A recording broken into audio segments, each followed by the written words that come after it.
बिस्मिल्लाहिर्रहमानिर्रहीम। अस्सलामुअलैकुम नाजरीन, एक ऐसा ज़माना आएगा कि लोग अपनी बीवियों के साथ ज़िना करेंगे। मुकम्मल तफसील जानने के लिए हमारी इस वीडियो को आखिर तक ज़रूर देखिएगा। मुस्लिम शरीफ की हदीस है कि इन फितनों से पहले नेक इमाल के सिलसिले में जल्दी करो जो तारीख रात के हिस्सों की तरह होंगे। एक आदमी सुबह को मोमिन होगा और एक शाम को काफिर, और एक शाम को मोमिन होगा सुबह को काफिर होगा। नेज़ अपने दीन को दुनियावी साजो सामान के बदले फ़रोख्त कर देगा। आप सल्लल्लाहु अलैहि वसल्लम की एक हदीस का मफ़हूम है कि कुर्बे क़यामत एक ऐसा ज़माना आएगा कि लोग अपनी बीवियों के साथ ज़िना करेंगे। आप सल्लल्लाहु अलैहि वसल्लम ने जो 1400 साल पहले बता दिया कि लोग बीवियों से ज़िना करेंगे, हज़रत अब्दुल्ला बिन मसूद रज़ी अल्लाह ताला अन्हो फरमाते हैं कि नबी करीम सल्लल्लाहु अलैहि वसल्लम ने फरमाया कि कुर्बे क़यामत में लोगों पर एक ऐसा ज़माना आएगा जिसमें मर्द अपनी बीवी को तलाक दे देगा, फिर इनकार करेगा कि मैंने तलाक नहीं दी, और तलाक से पहले जैसे मियाँ बीवी का रिश्ता और ताल्लुक़ था, तलाक के बाद भी ऐसा होगा। फिर वो आदमी इस औरत से हम बिस्तरी करेगा, ये दोनों ही जानी होंगे। जब तक वो यूं ही रहेंगे। नाजरीन, बीवी तो होती है जिसे कबूल करके घर में लेकर आया जाता है, इसलिए इसके साथ अज़दवाजी ज़िंदगी कायम हो जाए। लेकिन अपनी बीवी के साथ ज़िना करेंगे, समझ नहीं आ रहा कि अल्लाह ताला ने बिल्कुल सच फरमाया। आज कल के दौर में ये बातें सच्ची हो रही हैं। बाज़ दफ़ा इंसान ऐसे कुफ्रिया कलमात कह देता है जिन कलमात के बिना पर इंसान दायरा इस्लाम से निकल जाता है। जब इंसान दायरा इस्लाम से निकल जाता है तो वो काफिर हो जाता है, तो इसका निकाह टूट जाता है। काफिर और मुसलमान का निकाह नहीं हो सकता। जब निकाह टूट जाता है तो वो आपस में कुर्बत कर रहे होते हैं, यानी वो ज़िना कर रहे होते हैं। कुफ्रिया अल्फाज क्या हैं?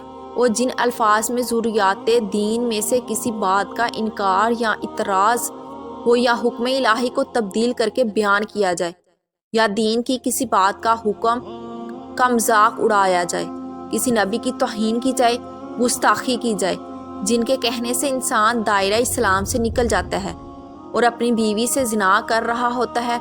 किसी औरत ने अपने खामद से कहा कि आप नमाज पढ़ लें, मैंने नमाज नहीं पढ़नी, या वो ये कह दे कि मैं नमाज पढ़ूंगा तो काफिर हो जाऊंगा, हिंदू हो जाऊंगा। ये कुफ्रिया अल्फाज हैं, इससे निकाह टूट जाता है। एक वो जुमला जो अक्सर औरतें अपने घरों में बोलती हैं, अगर किसी पर मुश्किल वक्त पेश आया तो वो आगे से कहता है कि अल्लाह ने मेरे साथ कौन सा अच्छा किया है। ये वो अल्फाज हैं जो आपने कई दफ़ा की औरतों से सुना होगा। लोग अक्सर परेशानी की हालत में ये अल्फाज बोल देते हैं। अगर ये अल्फाज बोलें तो हालत कुफर में चले जाएंगे। कितने लोग ऐसी बातें करते हैं, वो दायरा इस्लाम से निकल जाते हैं। बाज़ दफ़ा ऐसा होता है कि मियाँ बीवी में झगड़ा हो तो बीवी कह रही होती है कि मुझे फारग कर दो, तो मेरा तुम्हारे साथ कोई ताल्लुक़ नहीं। शोहर कहता है मैंने तुम्हें फारग कर दिया। यहाँ पर 3 चीज़ों को देखिएंगे कि तलाक का मुज़ाकरा था, तलाक का मुतालबा किया, या खामद के लिए तलाक का मुज़ाकरा भी नहीं था। बीवी ने तलाक का मुतालबा नहीं किया और नीयत भी नहीं, तो तलाक नहीं होगी। बहुत सारे लोग तलाक की नीयत से कह देते हैं कि मैंने तुम्हें फारग किया। ये वो अल्फाज हैं जिनसे एक तलाक वाक़या हो जाती है। इसके लिए आपको दोबारा निकाह करना पड़ेगा। नाजरीन, बोलते वक्त पहले सोचा करें कि मैं क्या कह रहा हूँ, फिर बोला करें, फिर कोई परेशानी का सामना ना करना पड़े। मारूफ मजहबी हज़रत जुल्फ़िकार अली नक्शबंदी रहमतुल्लाह अलैह ने अपने एक बयान में कहा कि हुज़ूर अकरम सल्लल्लाहु अलैहि वसल्लम ने फरमाया कि कुर्बे क़यामत में वो लोग अपनी बीवियों के साथ ज़िना करेंगे। लोगों को समझ नहीं आई। उन्होंने पूछा कि इसका मतलब क्या है कि लोग अपनी ही बीवियों के साथ ज़िना करेंगे, तो उन्होंने फरमाया कि हाँ, इसकी कई सूरतें हैं। एक सूरत तो इसकी ये है कि मर्द या औरत कोई कुफ्रिया बोल दे और निकाह टूट जाएगा, इसको इसका पता ही ना हो कि निकाह टूट गया है या नहीं। और आजकल तो ये बात आम है कि लोगों को इस बात का इल्म ही नहीं होता। कारी सनाउल्लाह पानीपति ने लिखा कि वो 2 बंदे गुफ्तगू कर रहे थे कि एक ने कहा ये तो शरीयत की बात है, اور اگلے نے جواب دیا کہ پرے رکھ شریعت کو تو وہ آدمی کافر ہو گیا۔ ہمیں چاہیے کہ ہم علماء سے پوچھیں کہ کلمات کفریہ کون کون سے ہیں، یہ نہ ہو کہ ہم ایسے جملے بولیں اور ہمیں پتہ بھی نہ ہو اور کفر کا ارتکاب کر رہے ہوں۔ کئی جملے تو بہت عام ہیں، تو ان کا علم حاصل کرنا ضروری ہے کہ کہیں ہم تو اپنی گفتگو میں کوئی ایسی بات نہیں کہہ جاتے کہ اگر نکاح ٹوٹ گیا تو پھر ہم اپنے خیال میں میاں بیوی رہ رہے ہیں۔ تو فرمایا کہ مرد قرب قیامت میں اپنی بیویوں سے زنا کریں گے۔ ایک صورت تو یہ ہے کہ خفیہ کلمات بیوی بولے تو بھی نکاح ٹوٹا اور اگر خامد بولے تو بھی نکاح ٹوٹا، اور دوسری صورت ایک دوسرے کے ساتھ بحث ہے، اور یہ تو ہر گھر کی بات نظر آتی۔ جب شادی ہوئی تو میں بولتا تھا، بیوی سنتی تھی۔ اس نے کہا پھر بچے ہو گئے تو بیوی بولتی تھی اور میں سنتا تھا۔ اس نے کہا پھر ہم دونوں بوڑھے ہو گئے، ہم دونوں بولتے ہیں اور محلے والے سنتے ہیں۔ ناظرین، بڑھاپے میں بحث اور زیادہ ہو جاتی ہے۔ اس میں ہوتا کیا ہے کہ مرد کی زبان سے کنائے کا طلاق نکل جاتا ہے۔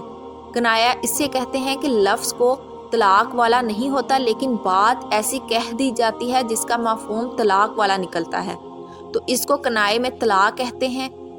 اب یہ گناہ بہت زیادہ ہے۔ غصے میں کہہ دیتے ہیں کہ چلی جا، مجھے تیری کوئی ضرورت نہیں۔ آج کے بعد اس قسم کے الفاظ جس کا نتیجہ یہ نکلے کہ تو میری بیوی نہیں ہے، اب اس قسم کے مسائل کی بھی معلومات حاصل کرنی ہے۔ شریعت کہتی ہے کہ علم حاصل کرو۔ آج تو حالات یہ ہیں کہ زبان سے طلاق کہہ دیتے ہیں، طلاق بھی ہو جاتی ہے، پتہ بھی ہے دونوں کو، مگر بدنامی ہو جائے گی، اس لیے ایک دوسرے کے ساتھ رہ رہے ہوتے ہیں۔ مولانا صاحب کہہ فرماتے ہیں کہ ہمیں ایسے لوگ ملے کہ 5 وقت کی نماز پڑھنے والے، بہت نیکی کرنے والے۔ خود انہوں نے مجھے کہا کہ آج سے 8 سال پہلے میں نے غصے سے اپنی بیوی کو طلاق دے دی تھی، اور بعد میں ہم نے سوچا کہ وہ بھی نیک ہے اور میں بھی نیک ہوں، بدنامی ہو جائے گی، بچے خراب ہو جائیں گے، تو بس پھر ہم نے دوبارہ اکٹھا رہنا شروع کر دیا۔ نہ رشتہ داروں کو پتہ، نہ علماء سے پوچھا، لیکن میاں بیوی اکٹھے رہ رہے ہیں، اگر گھر میں ایک کمرے میں، تو یہ زنا کر رہے ہیں۔ قربان جائیں اس سچے نبی کی مبارک زبان پر جو 1400 سال پہلے انہوں نے ہمیں بتا دیا، قرب قیامت لوگ اپنی بیویوں سے زنا کریں گے۔ اللہ تعالیٰ سے دعا ہے کہ وہ تمام مسلمانوں کو ایسے گناہوں سے بچنے کی توفیق عطا فرمائے، آمین۔ ناظرین، اگر آپ چینل پر نیو ہیں تو چینل کو سبسکرائب ضرور کریں اور لائک کریں۔ جزاک اللہ۔